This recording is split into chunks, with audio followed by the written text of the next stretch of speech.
வாழ்க வையகம், வாழ்க வையகம், வாழ்க வளமுடன். வாழ்க வையகம், வாழ்க வையகம், வாழ்க வளமுடன். குரு வாழ்க, குருவே துணை. ஜீவகாந்தம் என்பதையும் கருமையும் என்பதையும் ஒருவர் நன்றாக விளங்கி கொண்டால் அவரால் ஆழ்ந்த மெய்யுணர்வு நிலைக்கு செல்ல முடியும். அதனால் இந்த பதிவில் சுவாமிஜி ஜீவகாந்த சக்தி ஓட்டம் பற்றியும் கருமையும் பற்றியும் விளக்கி சொல்கிறாங்க. இப்போ வலி, நோய், மரணம் இதற்கு காரணம் மின்குறுக்கு என்ற ஜீவகாந்த ஓட்டம் தடைப்படுவது என்றும், கருமையத்தில் அத்தகைய மின்குறுக்கு ஏற்பட்டால் என்ன நேரிடும் என்றும், அந்த ஜீவகாந்த ஓட்டத்தை சரி செய்து கொள்ள என்ன செய்ய வேண்டும் என்றும் கூறுகிறார்கள். அருள் தந்தையின் குரலிலேயே இந்த விளக்கத்தை கேட்டு தெளிவு பெறுவோம். வாழ்க வளமுடன்.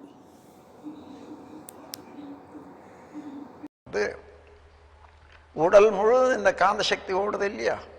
எங்கேயாயிலும் ஒரு சிறு தடை ஏற்பட்டால் அங்கே அது வெளியாகுது. நேராக ஓடிக்கொண்டே இருக்கிறது டைவர்ஷன், குறுக்கீடு. அதனால் அந்த சமயத்தில் நமக்கு உணர்தலாக தெரிகிறது.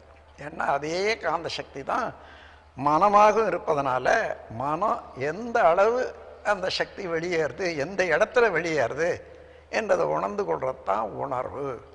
இதுதான் சாதாரண பொருட்களுக்கும் ஜீவன்களுக்கும் உள்ள வித்தியாசம், இந்த உணர்வு தான். அப்போ அந்த உணர்வு சாதாரணமாக உடலை பாதிக்காது இருக்கிற அளவுக்கு இருக்கிற வரைக்கும் உணர்வாகத்தான் இருக்கும். தொட்டால் தெரியுதுன்றது நம்ம உணர்ந்து கொள்கிறோம். ஆனால் கொஞ்சம் அதிகமாக போனால் ஓடிக்கொண்டே இருக்கக்கூடிய அந்த ஜீவகாந்தத்தை தடைப்படுத்துது. அந்த தடை என்ன ஆகுது? எந்த இடத்துல காந்த சக்தி அழுத்தம் ஏற்பட்டாலும் ஒரு அளவுக்கு மேலே அது மின்சக்தியாக மாறிடும். மின்சக்தியாக மாறுற போது நமக்கு பொறுக்க முடியல. அது ஒரு துன்ப உணர்வாக இருக்கிறது.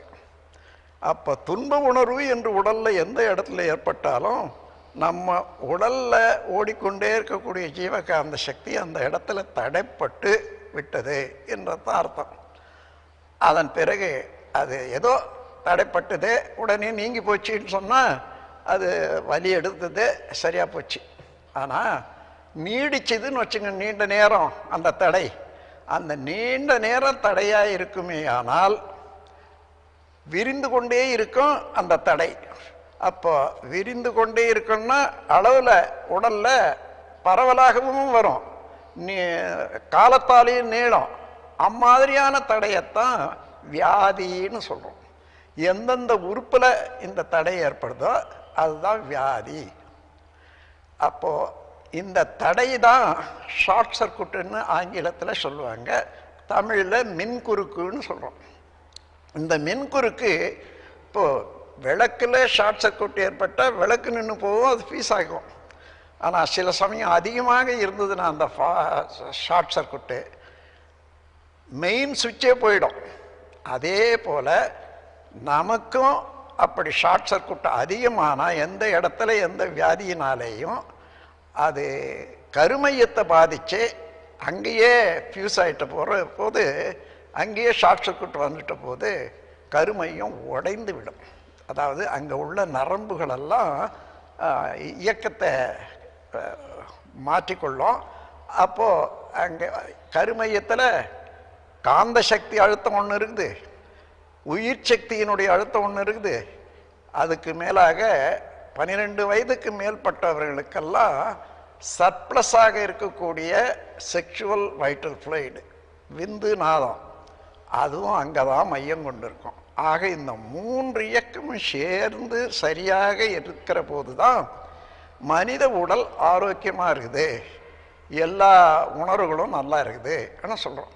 இப்போ அதுவே அந்த ஷார்ட் சர்க்குட்டால் மின்குறுக்கால் அது உழைஞ்சி போச்சுன்னா வித்து வெளியேறிடும், ஜீவகாந்த சக்தி வெளியேறிடும், உற்பத்தியும் இருக்காது.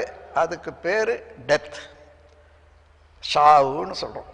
அப்போது உணர்வு, வலி, நோய், சாவு எல்லாமே இந்த ஜீவகாந்த ஓட்டம் சரியாக இருந்தால்தான் நல்லா இருக்கும் உடம்பு. அது எதாயிலும் கொஞ்சம் முரண்பட்டு இதானால் தடுத்ததே ஆனால் இது உடலில் நோயாகவும் வருது. இதை தெரிந்து கொண்டால் இந்த ஜீவகாந்த சக்தி ஓட்டம் தடைப்படாது இருப்பதற்கும், சிறு சிறு தடை இருந்தாலும் தானாகவே நீங்கி கொண்டு அந்த ஓடுவதற்கு ஏற்றவாறு நாம் அந்த ஜீவகாந்த சக்தியை உடலில் போதிய அளவில் வச்சுக்கணும். அதுக்கு என்ன செய்யணும்னு சொன்னால், நாம் எந்த செயல் செய்தாலும் அதனால் அந்த ஜீவகாந்த அலை பாதிக்கத்தான் படும். ஆனால் அதை நல்ல முறையில் நாம் சேமித்து வச்சுட்டு இருந்தோம்னா சக்தியை, அப்படி பாதிக்கக்கூடிய அளவில் ஏற்பட்ட எந்த தேக்கமும் உடனடியாக நிவாரணம் ஆகிடும். அப்படி நிவாரணம் ஆகிற அளவுக்கு நாம் பயிற்சியினால், உடற்பயிற்சியினால் இந்த ஜீவகாந்த சக்தியை ஓட்டத்தை சரியாக வச்சுக்கணும். அது வாழ்க வளமுடன். ஸ்கை வேதாத்திரியம் அமுதம் சேனலுக்கு இதுவரைக்கும் சப்ஸ்கிரைப் பண்ணின அனைத்து அன்பர்களுக்கும் மிக்க நன்றி. வாழ்க வளமுடன்.